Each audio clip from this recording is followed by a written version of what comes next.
Speaking of up and coming YouTubers, want to give a big shout out to someone with her old Hellcat. All right, let me just let you guys know, let you guys hear it from her. She has an excellent channel, The Security Boss. Now she already has one, but now she's starting a new one, The Security Boss Unsolicited. Let's just take a quick listen to her. Another killer content creator. I'm not with the back and forth and the drama. I really want to figure this out.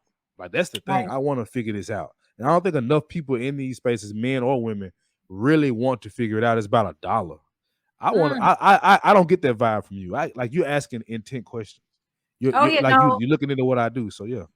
yeah, no. I like I said, my husband and I have been successful in marriage for over 25 years, and we've had a business, our own business, for over 15. I'm not. Mm-hmm. I have a way to make some money, Right. but I am very concerned about our community. Yeah, me too. My concern started out with black men being shot on the side of the road because they didn't know how to respond to a police officer when he pulled them over. That's where it all started. Oh, you That's said where that. that's where it started for me. Because I just couldn't believe it that we couldn't figure out how you pull over and just get your driver's license and your ID. I mean, excuse me, driver's license and insurance. That's where my video started. But then I had so many men come in my office, and they were, I hate to say this, but they were really kind of clueless on how to behave as men. And Yeah, the I messages believe that it. they get are so inflammatory. It's all about the white man's your problem. And now I'm seeing, now we hate women. So the white man and women are a problem, right? So I just think that that's ridiculous, because those are two groups of people you have to live with Yeah, to be yeah. successful. So let's dial it back and figure out where is this coming from, so that's kind of where I'm at. And like I said, though, I'm not always received because I have a different point of view. I point everything back at yourself. Let's Right. start there, You and have to. I think about it all the time, and I even think of it as a concept. I think accountability is a concept, because I heard a woman my age actually told me that um, sometimes people give you no choice but to behave a certain way. I said, no, that's not true, because whatever way you behaving is what you decided to do. Right. She couldn't get it. I kept saying it. She was like, no. But if he leaves, I said, it's still, he left, he walked out the door, but whatever you did next was totally what you decided to do. You control what you control. Yeah, she couldn't get it though. She was like, but if he Yeah. left, I had to leave. No, you didn't. No, you didn't. And she did not understand me. She's like, no, Right. sometimes people put you in situations and you have to do. No, that's not true. If you choose to do that, that's what you did, but you don't have to do that. But that was a Right. hard concept. And I knew at that point in time that accountability was a very difficult concept, because On both sides. we It's always are reactive. We let life happen to us. So, you know. yeah. I agree. I think and I'll just say where I did agree with you in that point that got us into this conversation from the beginning. Um where I do agree with you is the fact that I know that my father's generation dropped the ball. Like, Mhm. that is just the reality. We can feel how we want to feel. We can talk about why later. They dropped it. And that's where that's where you get a lot of this from, because it's not that women are bad, it's that women are not meant to do both jobs. Women are not meant to, like, you give out, you're a feminine woman. You have femininity. You have this feminine energy. And I talked about this with my mom. Me and my mama talk about these conversations seriously now. Mhm. But I talked about this with her. It was like, you felt like you had to overcompensate because my dad went there.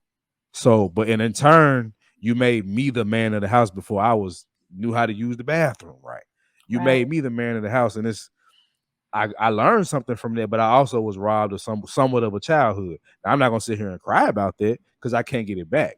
But I do believe that. I mean, the answer has always been simple to me. It's like, take family more seriously, and for men, discipline. That is the biggest thing you can do. Discipline. We talk about that all the time. Now, I'm not saying I'm flawless at it, but I'm working on it, and I realize it's an issue because you can't be slanging it everywhere, man. Because that's how a lot of these kids are born. Mistakes. Mm-hmm. They Mm-hmm. oops babies. So Oh wow. yeah. But I agree with what you're saying, but I happen to think it was the generation before you. I think my father's generation is the one who dropped the ball. Okay. It happened before you all. Okay. I think your mother is a product of a drop ball. You know what I mean by that? She It was, is. yeah. Yeah. It wasn't your generation. It was the one before. It's my parents. Okay. But my grandfather wasn't. My grandfather and grandmother were not. I had an opportunity to see it very well. Mhm. And my parents are still married to this day, but Mhm. I wouldn't say it was the best example.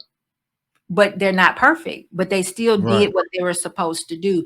But as far as being a man, and my dad was an excellent provider, but I don't know how much of a father he was to my brother. Mhm.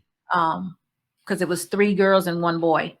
And I Mhm. really don't think my brother got what he needed from my dad. My dad was very quiet Mhm. as far as the home front goes. He allowed my mother to do most everything, but he was an excellent provider. Mhm. So I think the ball was dropped prior, you know, the generation before me, my mom and dad, that generation. I Yeah. don't know what that would be. I guess that would be the baby boomers. Yeah, the boomers, yeah. Yeah, the boomers dropped it. They dropped Yeah. it. And then from there, we're all compensating for what they didn't do for us with you all. Mhm. And Yeah. we're Yeah. Yeah. spoiling Go you ahead. all rotten. And Yeah. God, I mean, it's terrible. I mean, we Yeah. buying cars left and right. Who buys a car? It's bad. We don't know what to do. We buying cars. We try to do everything to make y'all good and get y'all on the right track, make you think straight, and we just jacking it up more and more and more. The next generation though, whoo, they've never Ooh, that's seen. scary. That's Oh, scary. they never seen a house phone. Mm-mm. They've grown up total reality, total computer age, total They not 4K. outside no more. They not playing basketball, hopscotch, kickball. Like, Total reality. yeah. They could actually crawl up in a video game themselves and be at home, like I can I live got a little here. brother. So I got a little brother that he is on virtual reality all day. It's like, bro, go kick the ball. Like, go do something. But no, and I put that thing on. I was like, no, this is not normal. nope, We nope, shouldn't be nope. doing this. Like, yeah, Okay, this generation gonna be different.